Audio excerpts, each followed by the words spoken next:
Guys, as this is my maiden voyage here. So we first check to make sure that we have quorum.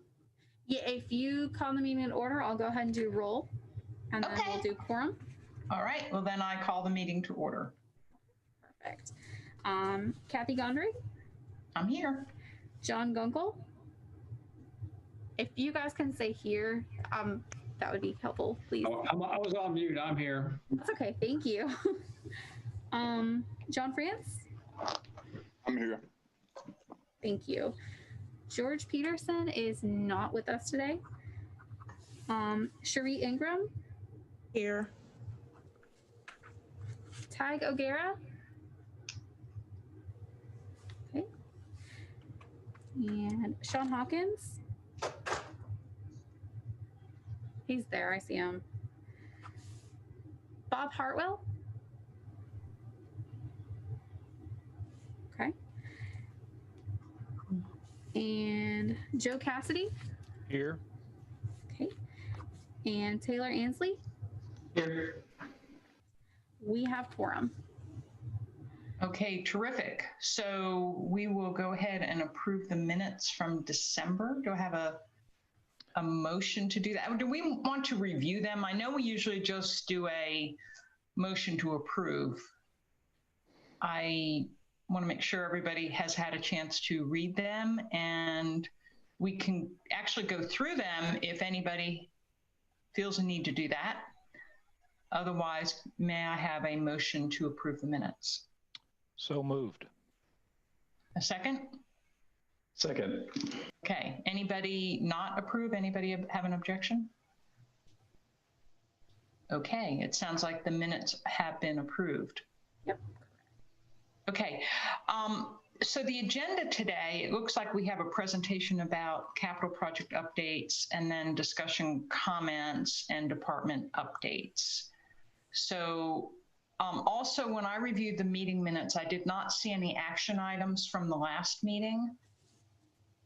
So normally when I would facilitate a meeting, we would make sure that we reviewed any open action items. So I don't see that on the agenda, and it's probably because we don't have any open action items. For this agenda, no. For this, it's just information. Okay, okay. So the presentation by Allison, are we ready to start with that? Was Allison here? Yeah, she is. Yes, I'm here.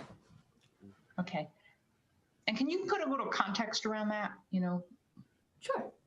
That'd be great. All right, thanks. Hi everyone, I'm Allison. I was on one meeting probably in September shortly after I started, and now that I've had a chance to jump in a little bit more, I'm going to go over some of the capital projects with you. There are quite a few things that are going on and getting started. Most of these are funded through the 2018 bonds. There is, I think, one or two carryovers from 2014, and some of them are from 2019 limited obligation bonds, but these are our bond funded projects. We're trying to get them moving. There are quite a few that I'm going to show you. Feel free to jump in if you want and ask a question. I know it's kind of weird via Zoom, or we can save them for later. And if I don't know the answer, William is here as my backup. Felicia, do you want me to share my screen, or do you want to just go through it like this? We can do it either way. Okay. If you'd like to, you can be in control. I'll do that so I can flip through. Sure. Let me go ahead and make you host.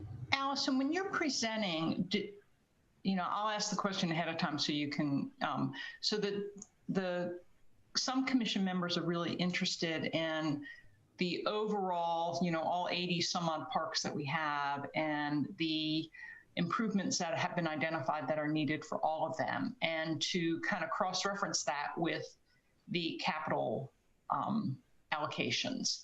So I'm not sure whether you can help us kind of tie that together, or would that be something, William, I think you're working on a presentation for next month, whether that's the time that we go through that? We're actually, let me bring that back next month. I'm actually working to prepare a presentation that illustrates how the funding from the 2018 bonds, as well as the limited obligation bonds, what kind of impact that's made on our deferred maintenance assessment. And so we're still in the process of gathering all of that data. I want to put that presentation together. I'll have to make it to the Public Works Committee, and I'll make sure that you guys know when it's going to committee. But I also will bring that back after the committee and present it to you as well. I'll make sure that I share that with you as well. Okay, and the purpose of that presentation is a status update? Yes, it's a status update to show how the funding, the GEO bond funding and the limited obligation bonds, how they've positively impacted our deferred maintenance assessment. So we kind of get a snapshot of where we were and kind of where we are now. Okay, all right, perfect. Thank you, William. And sorry to interrupt, Allison. Yeah, that's fine. It's good he jumped in. Okay, so I'm going to go through some of the projects that we're working on now. And if you have questions about how they tie in overall, I'm sure that William can help answer that. Okay, I'm going to share my screen now, hopefully.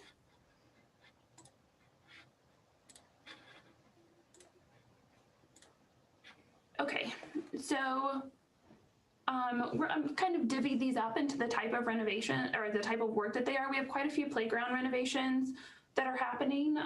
We also have some gymnasium and community centers, and then we have kind of park development or redevelopment, some of the larger scale projects. So probably our largest playground right now that's being renovated is the Bolton Park playground. So what you see here in the top left is, and it kind of follows the same format through most of the slides. The top left is an image of the existing playground, well, until recently when we demoed it. The bottom left, you see the new playground equipment. We're going with blues and oranges. And here on the right is the site plan, which is of course a little bit difficult to read on a PowerPoint. But what you see is here's the existing shelter, and the playground is going back in a similar spot. It's going to have a round sidewalk around it, and this equipment that you see here will go into that. So this is underway and is scheduled to be complete by the end of March. And then we have some smaller playground improvements at Lachlan Park. Here, if you are familiar with the site, then there is the existing playground equipment here. So that's shown here on the plan. And then there are some swings going in. There's also some landscaping improvements that are happening there. And we have removed a few trees because of significant rain or because they were in the way of the work that's going on. This is scheduled to be finished mid-May. As a Skyland Park, so the top left there, you see the existing playground equipment. Some of this is quite old and in need of replacement, of course. And so here you see the pavilion in the picture that's shown here on this site plan, and you can see the new playground equipment's going back in the existing area. So this bottom left corner shows some of that equipment. This is also mid-May, and as is Reynolds Park. So there's Reynolds Park on the side of the road with the community center, and then the Reynolds Park on the side of the road with a golf course clubhouse. This is the playground that's on the side with the golf course. And top left, you see the existing as well as the shelter, and you see what it's going to be replaced with in the bottom left corner. So that's kind of within that same footprint. So there's going to be no shelter anymore? Yes, sir. The shelter is remaining. Oh, okay. It's remaining. All right. They're just replacing the playground in front of it. Got it. Got it. All right. So then we have some more playgrounds, and these are kind of grouped together. This is a separate contractor, and so these next few playgrounds are getting ready to start in a couple of weeks and will wrap up by the end of June. So Brushy Fork, you can see in the top left corner, there are some swings that are existing. Those will be removed, and the equipment's actually going to be moved. Can you see my mouse when I move it around? Yeah. Okay, it's going to be moved here in front of the shelter. And there are also going to be some improvements to ADA parking at this location. And then Winston Lake, we have playground projects going on at shelters 1, 3, and 4. And then I'm sure are aware that there's a larger Winston Lake project going on. I'm going to touch on that a little bit later. So at Winston Lake Shelter 1, which is with the Ray Agnew football field location, you see it here in the top left. Also older equipment that is going to be coming out. New playground equipment is going back in a similar location. You can see this sort of oval shape on the plan. This is the existing shelter, which will remain. The trees will remain. So new playground equipment going in here. And in Winston Lake Shelter 3, This is the shelter, and right now there are a few swings kind of down the hill away from it. Those will be removed, and the new equipment is actually going in between the shelter and the parking lot, so you can see that equipment here.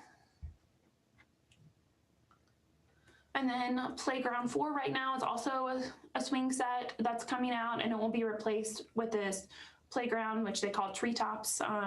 Can kind of see where that comes from. And it's going back in that same location just off of the end of the shelter. So these should all be completed by the end of June. And then there's the splash pad. The Sprague Street pool is going to be converted to a splash pad. This is still under design, so we don't have a date exactly as to when this is going to be wrapped up. Hopefully the design will be completed in the coming months. And then we have a couple of things going on inside of our gyms and community centers. One of them is the Carl Russell Community Center. It's receiving a fairly large renovation. It's touching on the whole facility. Here are a few of the images. At the top, that's what it looks like right now. On the bottom are the renderings of what it should look like after. So one of them is the gymnasium.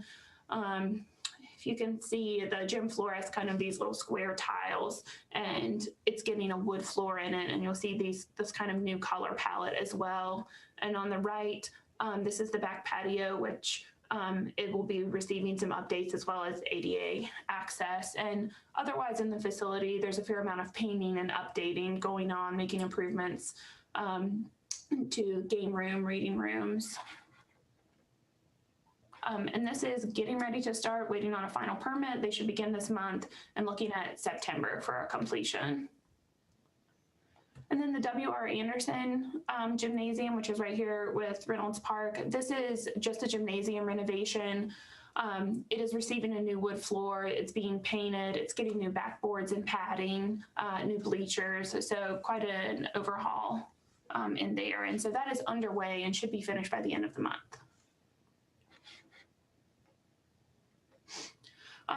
These are called facility renewal projects, but so I've mentioned those 2 gyms, and then we have 5 other gym floors that are to be replaced with wood flooring. So there you can see some of the designs here. William could talk to you about these if you want, but trying to get some new exciting designs on the floors. The top left is William Sims. Top right is Martin Luther King Rec Center. Bottom right is Sprague Street Rec Center, and the bottom left is Miller Park, and both of those gyms will receive new floors in that building. And this, right now, we have picked a low bidder, have received information. We know who the low bidder is, so it's pending council approval, and hopefully they'll get started in March and wrap up this summer. And then we have some field lighting going in for our various fields. So we have Little Creek, Hine, and Sarah Lee. And so on the left is an image of field lighting. This is what's going in. So all the yellow dots you see are where one of these posts are going. The top right is Little Creek. That those lights were actually delivered yesterday. And so they should get started at the end of the month on the installation. The bottom right and at Hine, those are being delivered on the 18th is the plan. And they'll probably start in early February. And then Sarah Lee, those are actually going to be a little bit later in April due to another major utility project that's going on there right now. We don't want to conflict with those. So you should see those by summertime as well. And then kind of some of the larger scale projects, park development or redevelopment, these are handled by engineering. So if you have any very specific questions, I might have to get back to you.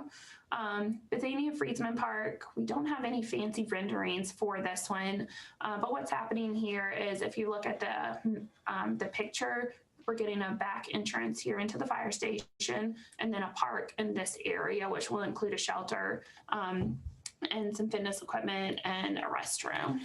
And then they're adding in some parking as well. And then Long Creek Park, this actually is getting started this week. So the phase 1 handles the kind of entrance area where there's the pool and the existing clubhouse. this is an image of the pool. If you're driving in, you look at the pool and then you see the bathhouse behind it. So that is going to be removed, and the bathhouse image that you see at the bottom of the screen, that's going to be built. So you'll see that, you'll go through there and then you'll enter the pool. The parking here is also going to be repaved. They're going to add lighting. And then what you see here kind of adjacent to where the existing clubhouse is coming down is a new shelter. So that's pictured here in the top left. And that's slated to be done in the October timeframe. And then Quarry Park, this will be phase 2. So which will include a couple of things that aren't pictured also, because paving parking spaces is not really that exciting to put on the slide. And then this mining, climbing themed playground, which you see, and also a couple of large shelters and a couple of small shelters and some additional site furnishings. But here is the playground design. It's taking the theme from the quarry of mining. This is intended to be some trampolines. The footprint of that is taken from the quarry. So you can see this design here. It is out for bid right now, and on Thursday, those will be open. So we'll have a better idea of who the contractor will be, and then it will have to go to council for approval. So they're estimating an April of this year start date and an April of next year finish.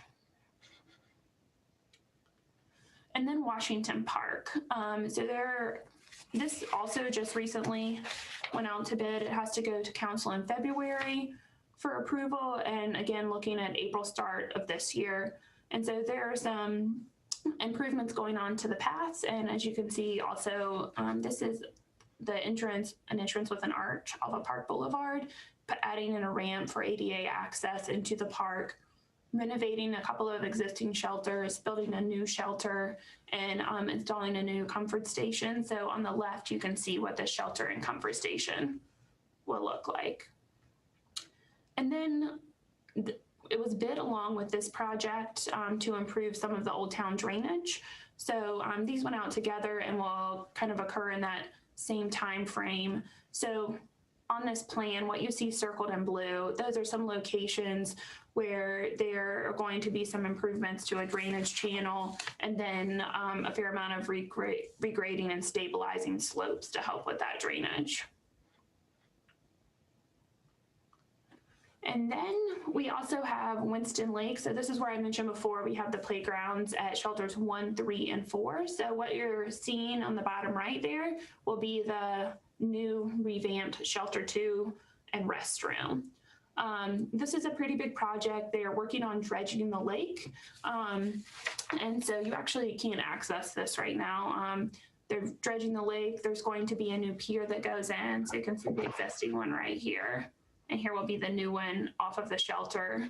And then this kind of grassy knoll, there are going to be improvements to that as well for picnicking. And then they're going to be resurfacing this parking lot. And part of this is also adding in some parking spaces at the Ray Avenue football field, so shelter 1. So that is kind of this one they've already started. I forgot to mention that, and it should wrap up in September, hopefully. So that is kind of the quick rundown of the many things that are happening right now or getting ready to happen, and I'm happy to answer any questions. 1 second before we get to the questions, Allison mentioned that we're dredging the lake. And being good stewards of our park property, we realized that the lake hadn't been dredged in close to 30 years. There's a lot of sediment in the lake, and although it looks deep, if you were to walk out in it, the depth of the water is somewhere between 5 and 8 feet. There may be 1 or 2 areas where it might be 10 to 12 feet, but the lake itself was very, very shallow. We thought that dredging the lake would help improve the health of the lake and the ecosystem that's developed around the lake itself. But we're actually taking that dredged material up to Winston Lake Golf Course, and we're going to use it at the golf course on the driving range to do some regrading, create some target shots on the driving range, and also make some improvements there. So a lot of the material, if not all of the material that gets pulled out of the dredged, out of the lake, from the dredging operation will be reused at the golf course right adjacent to Winston Lake Park. So we wanted to make sure that you guys knew about that as well. Do you have any questions about any of the projects that were presented? Yeah, I have one question about the Carl Russell. Sure. Why is it such a delay on Carl Russell getting renovated? I thought we would be open by this summer, since that facility is highly used, and you got kids that walk actually to the facility, and and I don't know how long this pandemic's gonna last, but kids have been cooped up for a long time. If everybody's vaccinated by July or when the summer ends, I think that facility really needs to be open by then. There was some. That's a good I don't question. know, how it was selected for. Yeah, I don't know how they select which is really a highly used. And I've facility often in the summer months. In the past, I've but yeah, it's heavy traffic, and it's a lot of kids that use it. And I think if we're going to keep them out of the street, and keep them from, not having anywhere to go, we need to look at trying to get that renovated as soon as possible. I think just the floor. I mean, it's a big project, but it's not overwhelming where it shouldn't be completed by the summer month, I would say. This project, there was an additional part of the project at Carl Russell that was not part of the actual renovations that Allison is handling, that needed to be done first. There was also funding available for Carl Russell to make some repairs on the roof as well as the HVAC system. And we didn't want to go in and begin any renovations on the interior of the center while we still had leaks and water issues, moisture problems inside coming from the issues with the roof. And we also wanted to make sure that we could go ahead and address any HVAC concerns while that roofing work was being done. So that work needed to be done first. We took that additional time while that work was being performed and held additional community meetings to make sure that we were prioritizing the alternates, one of which is in the lower right-hand corner, that back patio area, trying to make sure that we had the priority list in order that the community wanted. At the time, Councilmember Parman requested that we have that meeting. We did conduct that meeting. It was successful. It did change the priority of several of the items. Luckily, during the bidding, we were able to have enough funding to do all of the alternates as part of the construction. So there was another portion of the project that's, it's really not the part of the beautification part of this project, but it did address the roofing concerns as well as the HVAC concerns with that center before we can start construction and everything on the inside. And so it's one of the reasons why it's taken this long to get us to this point. So the heating and cooling, has that been completed, and the roofing? Yes, both of those. Has that been complete? Yeah, both of those portions have been completed. Yes. Okay. I didn't know exactly why, because I hate to see the kids, in that area. I know Haynes is always crowded. You can't, usually Haynes Recreation Center is filled up, and Carl Russell's been a center where, if people couldn't get in there, they could come to Carl Russell. Right. And so it's been a problem because we have so many youth in that community that need to be doing something positive in the summer months. That was my concern. Our hope is that, at some point during the summer, that this project will be, there should be some completion, some very strong progress being made with the completion of this project. Our completion date contractually is September 30th. If it does get, there's a possibility that the contractor can be done sooner. But there's also that possibility that it run past that. But we want to make sure that they had the appropriate amount of time so they're not in there rushing, and then we're left with some issues because they didn't do their due diligence, making sure that things were being done the right way.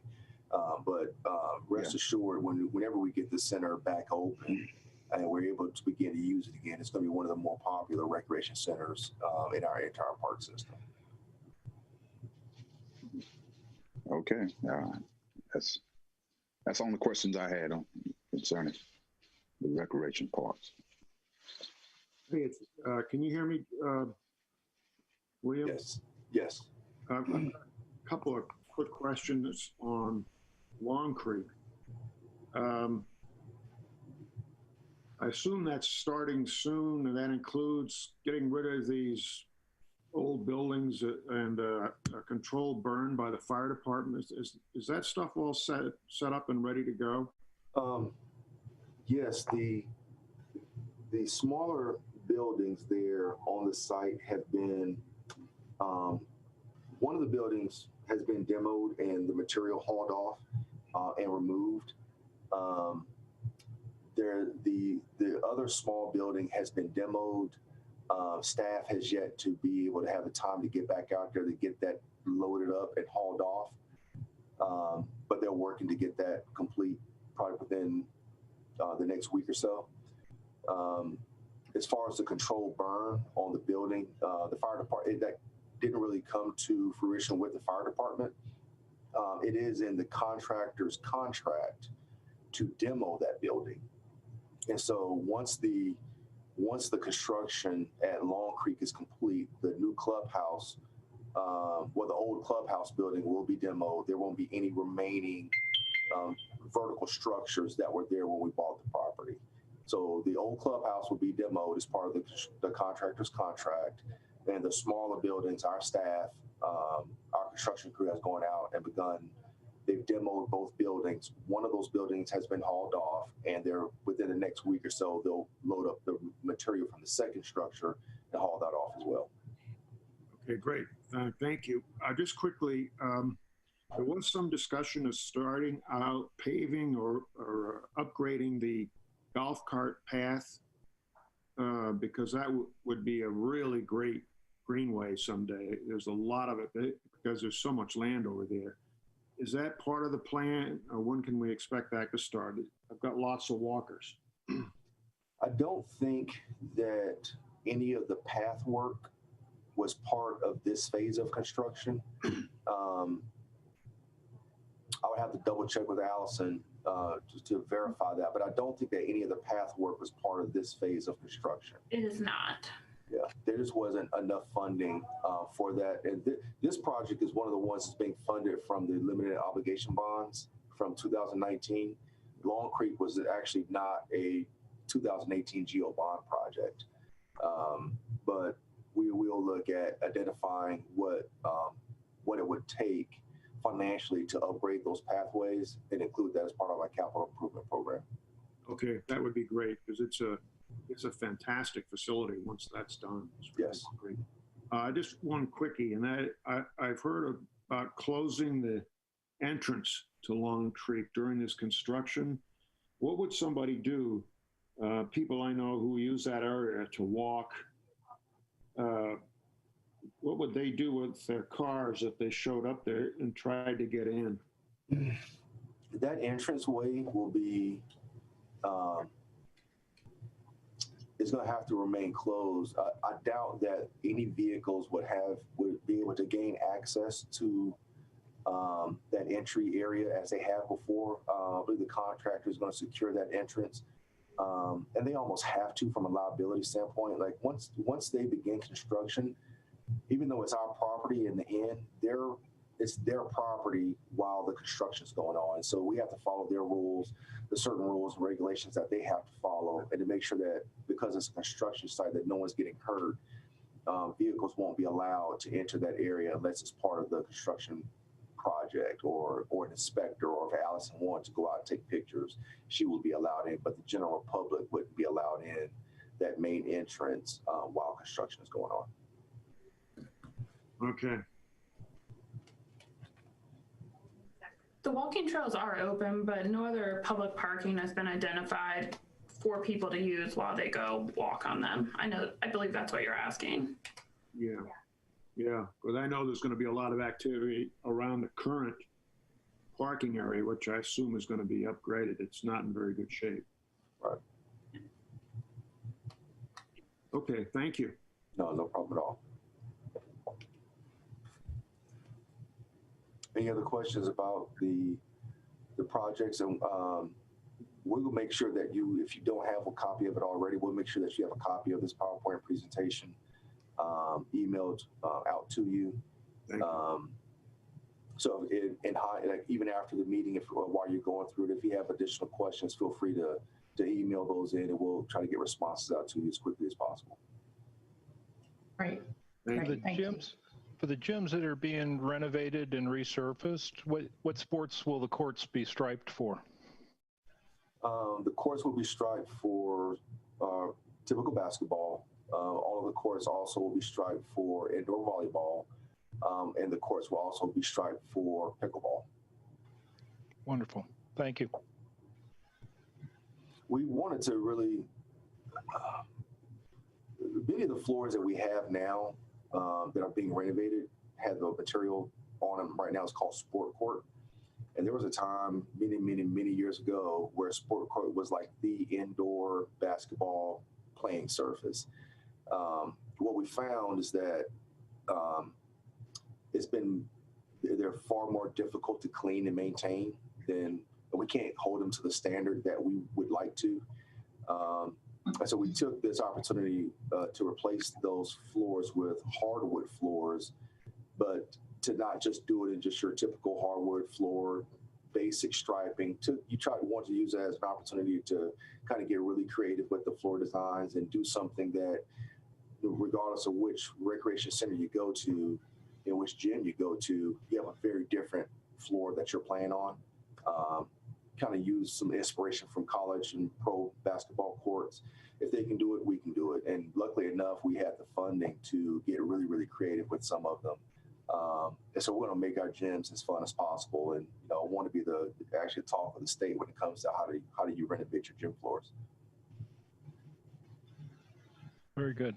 But for volleyball and pickleball, is that a drop-in stanchion or these are rollout setup? The volleyball nets will have inserts that are actually placed in the floor, they're brackets that are placed in the floor so that you can take the poles out and set them in. The pickleball nets will be something that we'll have there at the center that can just be taken out and set up on the floor very easily so that people can play pickleball. Wonderful. Thank you. Thank you.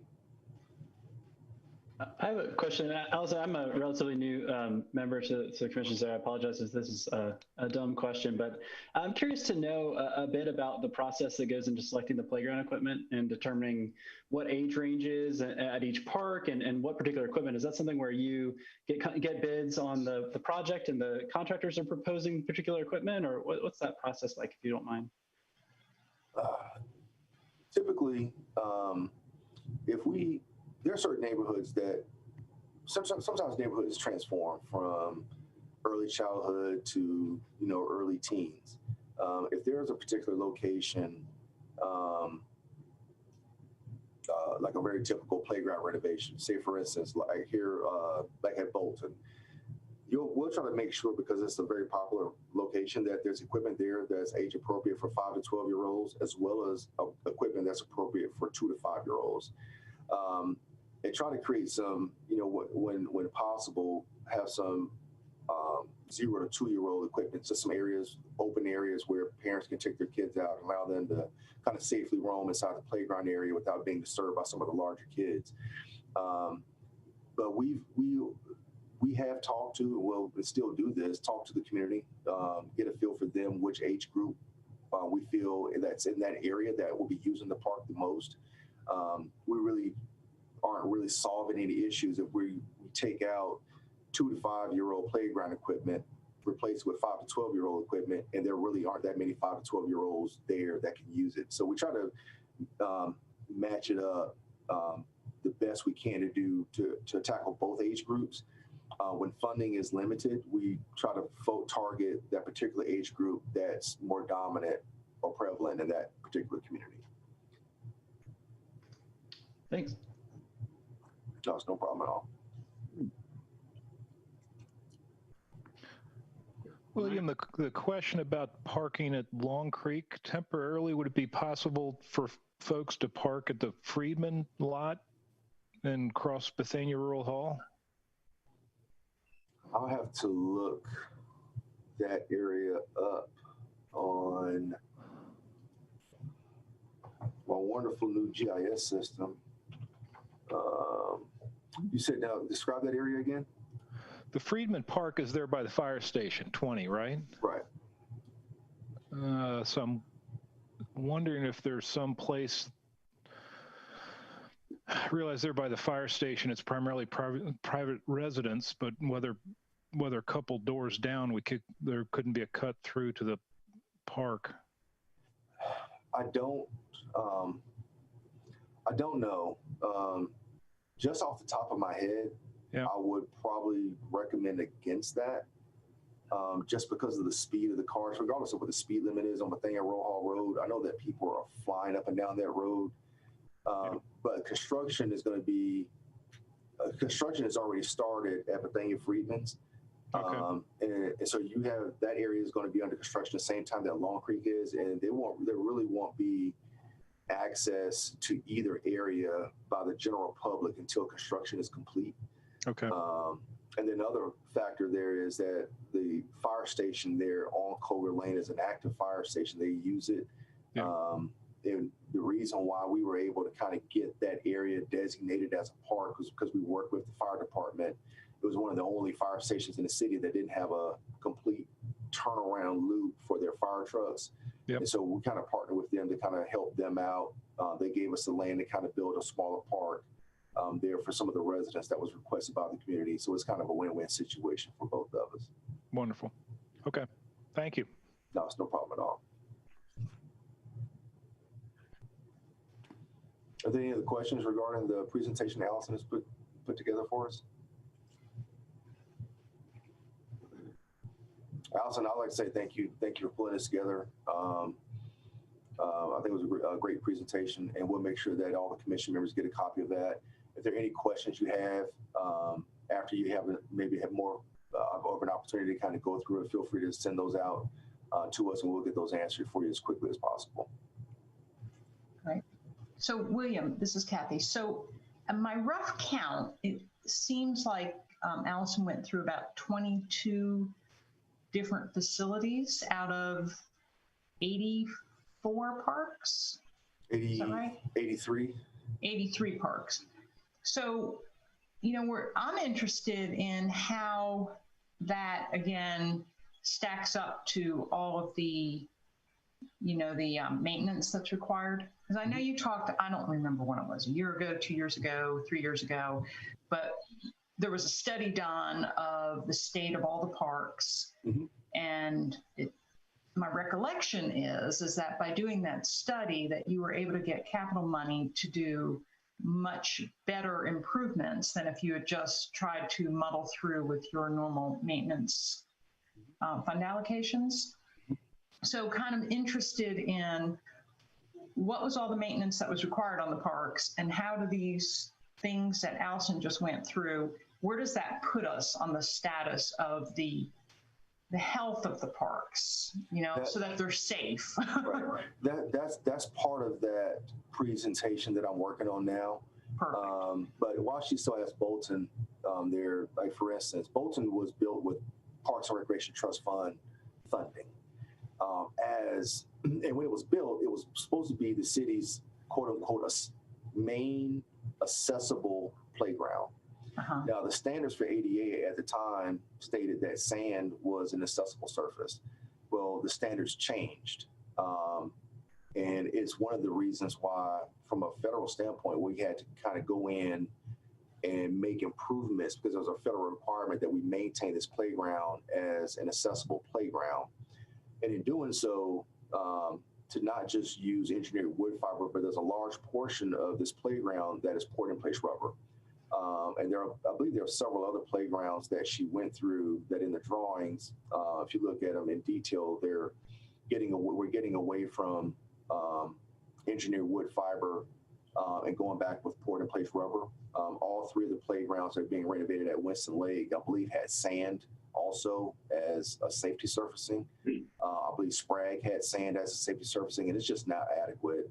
Anyone that's ever fallen or stepped on wet sand, it has a tendency to compact pretty well. And it just doesn't have the impact attenuation requirements that we would like to have for safety for our playground. So every playground that we renovate has subsurface drainage. Our playgrounds, for I think some rough engineering estimates, can drain 60 gallons of water per minute per square foot. And given how wet some of our areas are, that's we need to have that sort of positive drainage. But every playground, and for instance, like I can look here at Skyland Park, that's I would rate that as an F. There's so much sand in there and silt in there that you have grass growing, and that's not acceptable for us in terms of a safety surfacing.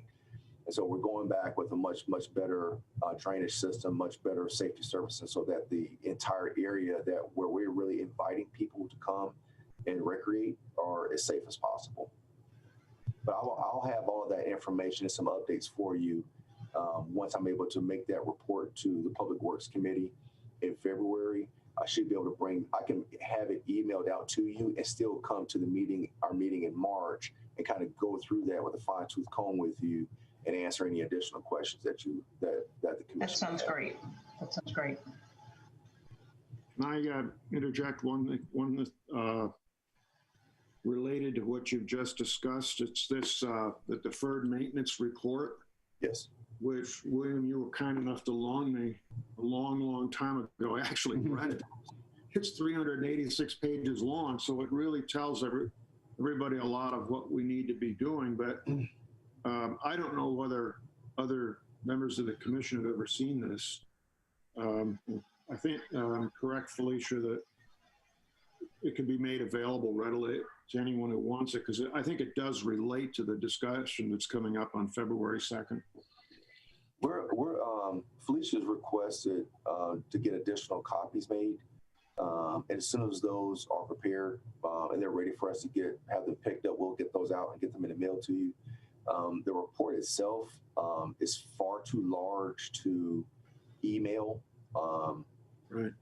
But we are getting copies for all of the commission members. I know that, like, Mr. Ansley doesn't, whenever the report was published, he wasn't on the commission, but I want to make sure that everyone has a copy of that so that you can refer to that.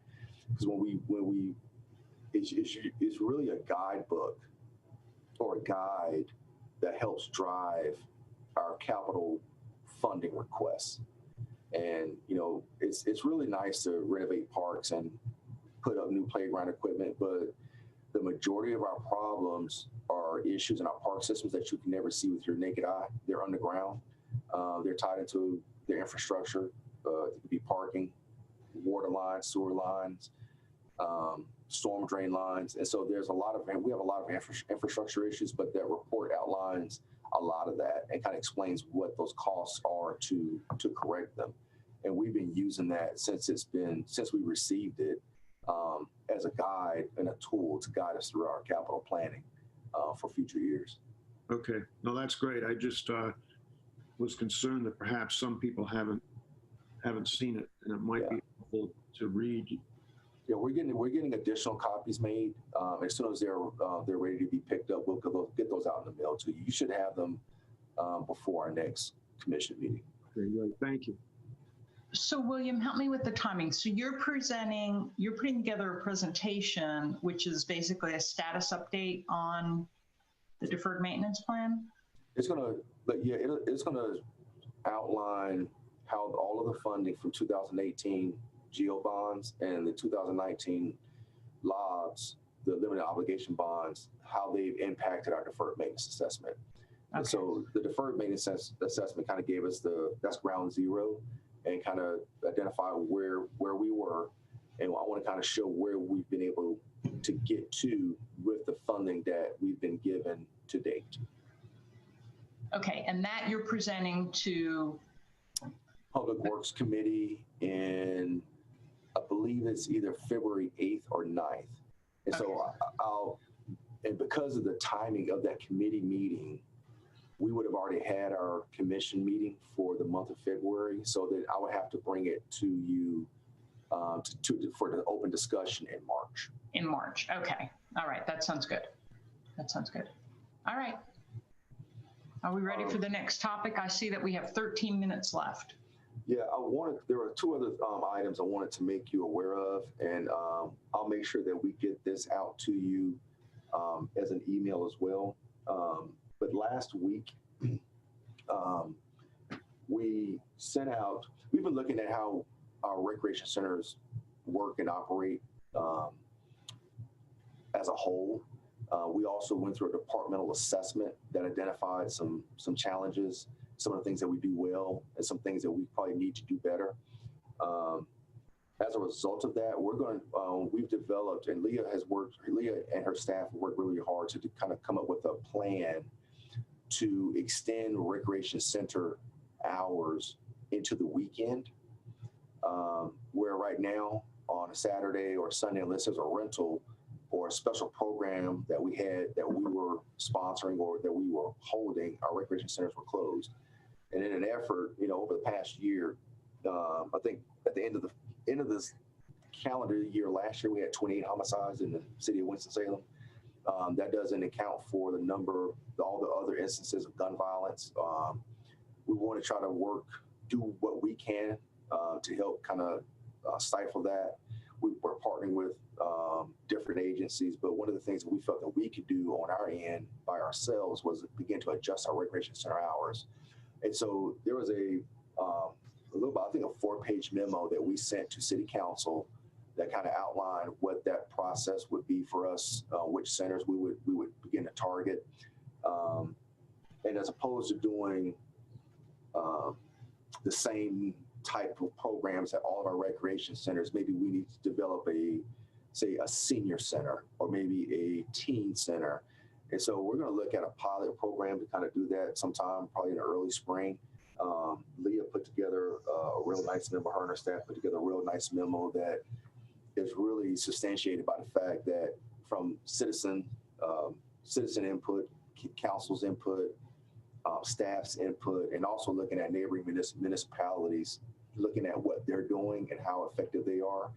About 8 to 10 years ago, we extended hours for our recreation centers, and found that during that time, you may have had 2 or 3 additional people walk in the doors during that time.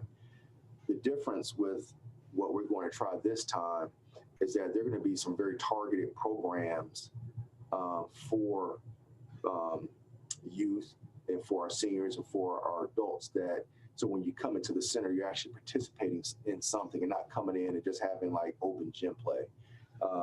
But I want to give Leah, take a couple of minutes if you don't mind, to kind of go through the thought process and when we plan to begin to roll out this pilot program. Hey, good afternoon, everybody, and Happy New Year. So William basically covered the gist of everything. What we did is the department went through an assessment about a year and a half ago. We took recommendations from that, looked at how we've been operating facilities, and made a few adjustments to it. These adjustments come from employee input and kind of just based on how we have been operating and trying to figure out how do we do things better. Some of the things that were expressed through the assessment was, facility safety. At a lot of our facilities, if you guys have been to our rec centers, often we only have one person working on site in our large facilities, which causes some safety concerns when we can have up to 100 and some people in some of our facilities at one time, and one person managing all that can be quite a bit. So when we took on this assessment, we looked at our safety, we looked at operational hours, what are we doing good, what are we doing bad, what do we need to change? We took a comparison, like William said, we looked at 6 other municipalities, compared ourselves to what they're doing and how we're operating.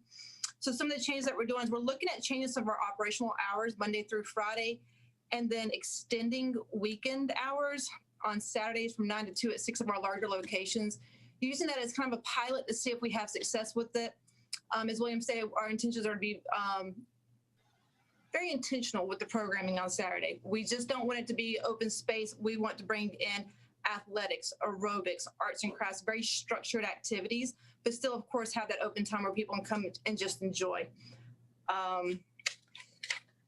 We're also looking at, as William said, we're looking at converting some of our facilities into something a little bit different, looking at providing a senior center. This is something we don't have here, but there's definitely a need.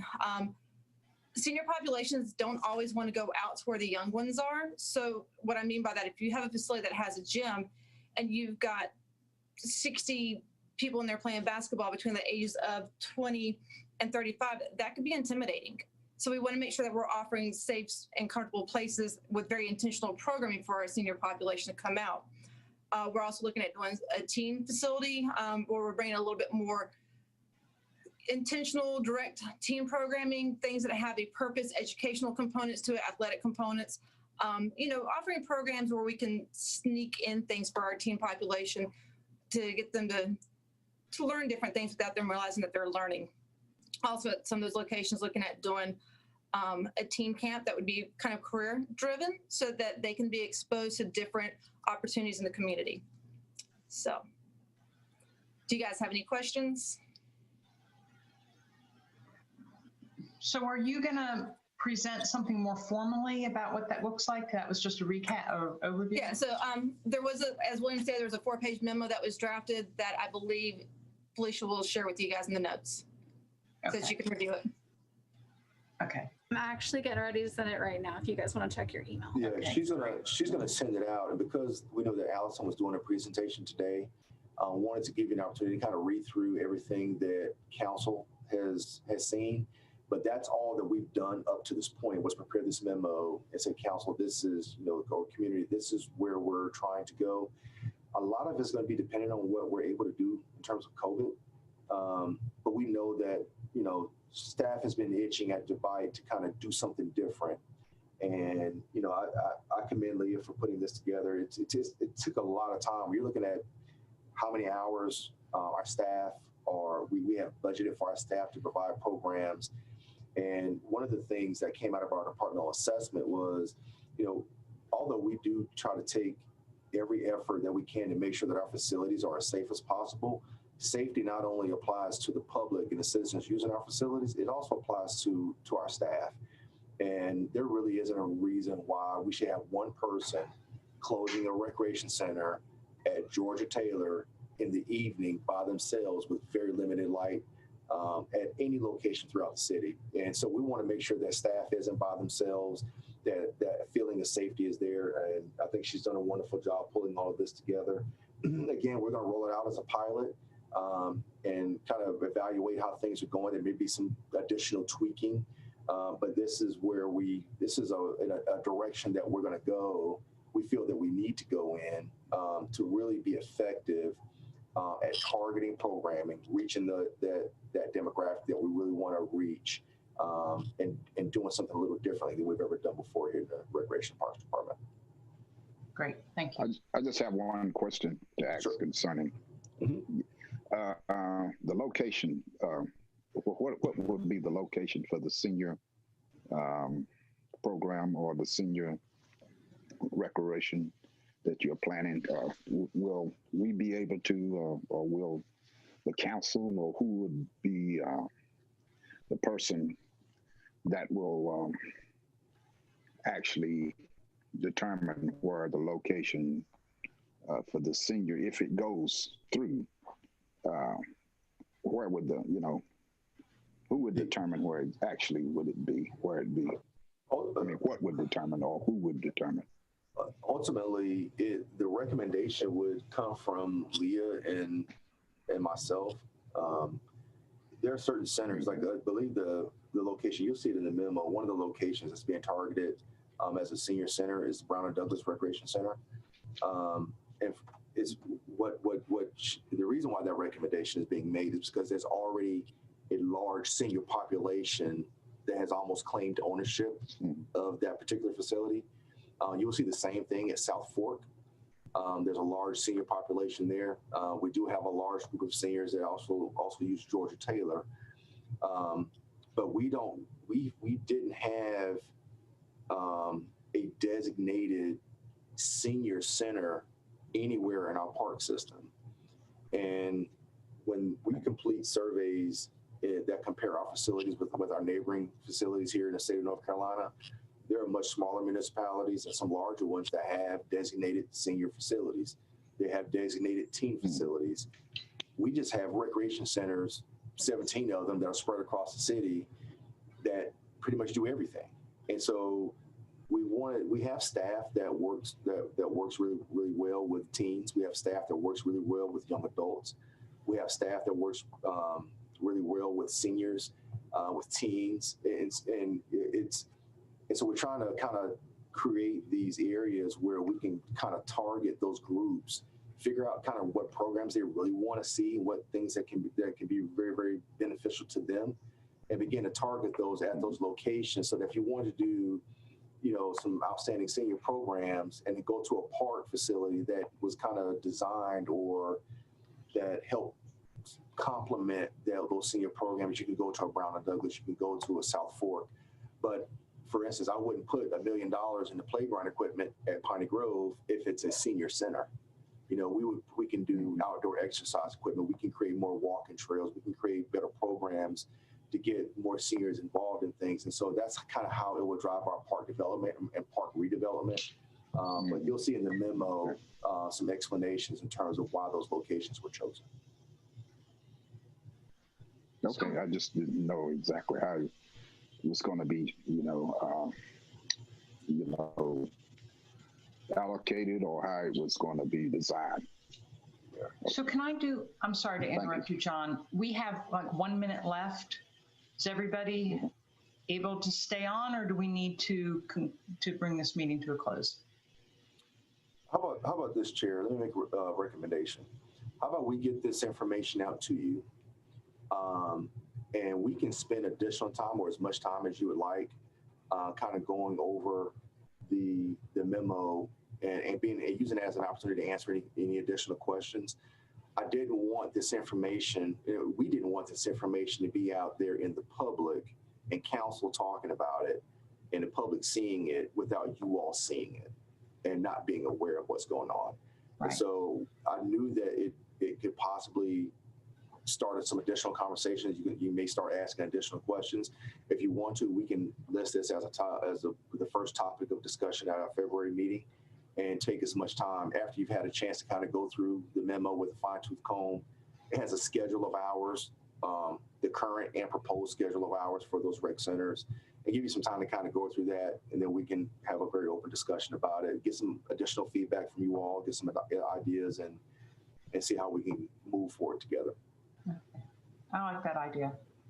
I also would like to request of the commission members, if you have other topics that you want us to work with the Rec and Parks Department on presenting and preparing for in this upcoming year, if you could get those to me, I would appreciate it. And again, I know I have a meeting at 1 o'clock, so I kind of have to wrap it up. Is it okay if we go ahead and close now, and then we'll just we'll pick up the conversation next time? Everybody okay with that? I am. If so, can I have a motion to adjourn the meeting? So moved. Second? Okay, thank you all for your, any opposed? Okay, the meeting is closed. When is the next meeting in February? 2nd. Yeah, it'll be February 2nd. February 2nd. Okay, thank you everybody for your time. Leah, Felicia, we're looking forward to receiving that deferred maintenance info. Yeah, I will get that. It should probably be printed hopefully by the end of the week, if not early next week, and then I'll get it out to the mail with you guys. And I'll call you guys and make sure that I have the correct address before I send it out. Perfect. Okay, thank you all. You have a good afternoon. You have a great rest of your day. All right, thank bye-bye. you, you too.